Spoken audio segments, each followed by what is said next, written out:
யூடியூப்பில் 4000 watch hours target ரொம்ப பெருசாக இருக்கிற மாதிரி தான் தெரியும். பட் இதோட சீக்ரெட் என்னங்கிறது இப்போ நான் சொல்கிறேன். இது ரொம்ப ஈஸியாக நீங்கள் அச்சீவ் பண்ணலாம். எப்படிங்கிறத இந்த வீடியோவில் கிளியராக சொல்கிறேன். ஆக்சுவலாக யூடியூப்புங்கிறது ஒரு பிஸ்னஸ் பிளாட்ஃபார்ம். அவங்க வந்து சோஷியல் சர்வீஸ்லாம் பண்ணுறது கிடையாது. அது ஒரு சைடு இருந்தாலும் அவங்களுக்கு வந்து மணி ஏர்னிங் தான் இதில் மெயின். யூடியூப் சேனல் ஓப்பன் பண்ணுறவங்களுக்கும் மணி ஏர்னிங் கண்டிப்பாக தேவைப்படுது. சில பேர் வேணால் அவங்க அட்வர்டைஸ்மெண்ட் அது இதுக்குன்னு பார்த்தாலும் எப்படியும் வந்து பைசா ஏர்ன் பண்ணணும், அதுதான் மேக்ஸிமம் இருப்பாங்க. இப்போ வந்து 4000 வாட்ச் ஹவர்ஸ் நீங்கள் ஒரு பிஸ்னஸ் ஆரம்பிக்கிறீங்கன்னு வச்சுக்கோங்களேன். உங்கள் பிஸ்னஸ்க்காக எவ்வளோ நேரம் நீங்கள் வந்து பிஸியாக இருக்கணும்னு பார்ப்பீங்க. அதாவது அந்த பிஸ்னஸ் ரன் ஆகிட்டு இருக்கணும்னு. ஏன் பார்த்தீங்கன்னா எந்த ஒரு பிஸ்னஸ் இருந்தாலும் எப்போவுமே கஸ்டமர்ஸ் இருக்கணும், எப்போவுமே கஸ்டமர்ஸ் வரணும், எப்போவுமே ஏதாவது ஆர்டர் இருக்கணும், அந்த பிஸ்னஸ்க்கு ஒர்க் பண்ணணும்.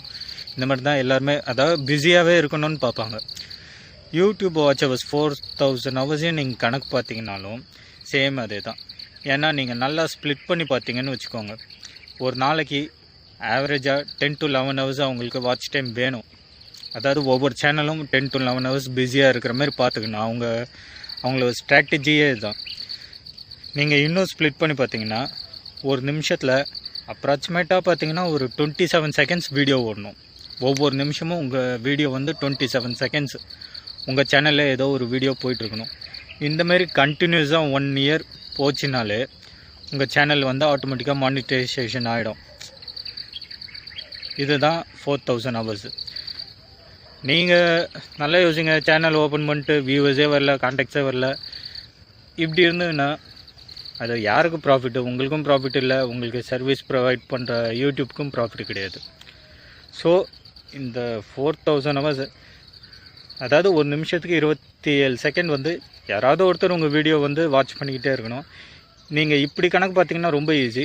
இதை இன்னும் ஈஸியாக எப்படி அச்சீவ் பண்ணலான்னு பார்த்தீங்கன்னா, எது அன்றைக்கி ட்ரெண்டிங் மேட்டர், ட்ரெண்டிங் நியூஸ், அந்த நியூஸை எடுங்க.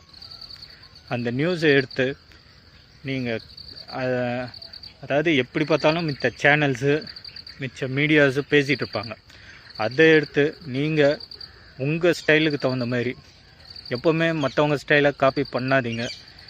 ஏன் பார்த்தீங்கன்னா மற்றவங்க ஸ்டைல் காப்பி பண்ணிங்கன்னா உங்களுக்குன்னு ஒரு இண்டிவிஜுவாலிட்டி இல்லாமையே போயிடும். உங்களுக்கு என்ன தெரியுதோ தப்போ ரைட்டோ எல்லாருக்குமே ஃபேன்ஸ் வருவாங்க. ஏன்னா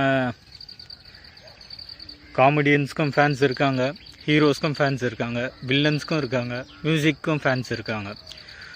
ஏன்னா உங்களுக்குன்னு இருக்கிற ஃபேன்ஸு உங்களை லைக் பண்ணுறது, உங்கள் ஸ்டைலை ஷேர் பண்ணுற ஃபேன்ஸு கண்டிப்பாக உங்களை வாட்ச் பண்ணுவாங்க.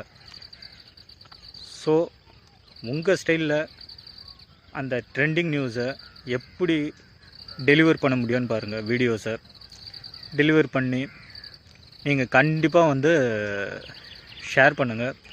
நிறைய ஆடியன்ஸ் ரீச் பண்ணுவாங்க. கான்ஃபிடென்ட்டோடு பண்ணுங்கள். நீங்கள் இந்த மாதிரி ஒரு 1 வீக் நீங்கள் பாருங்களேன்.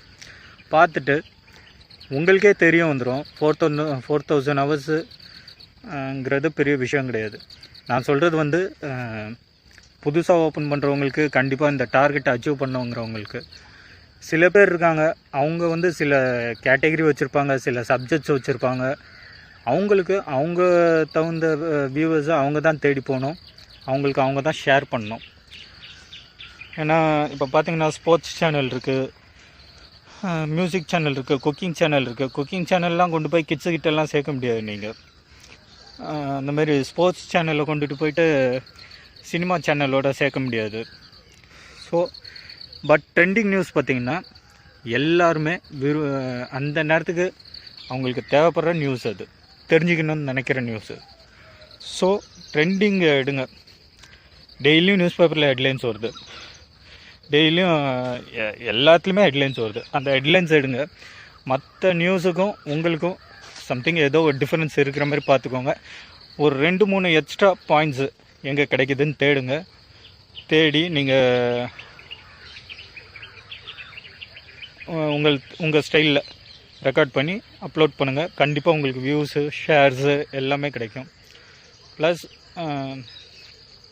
அதான் நான் சொன்ன மாதிரி 1 ஹவரில் ஒரு அதாவது 1 மினிட்டில் ஒரு ½ மினிட் உங்கள் சேனல் பிஸியாக இருக்கிற மாதிரி நீங்கள் பார்த்துக்கோங்க. எனிவே இன்னும் நிறையா டிப்ஸ் நான் உங்களுக்கு தரேன். கீப் வாட்சிங். தேங்க்யூ. மெயினாக சப்ஸ்கிரைப் பண்ணுறேங்க. தேங்க்யூ. பாய்.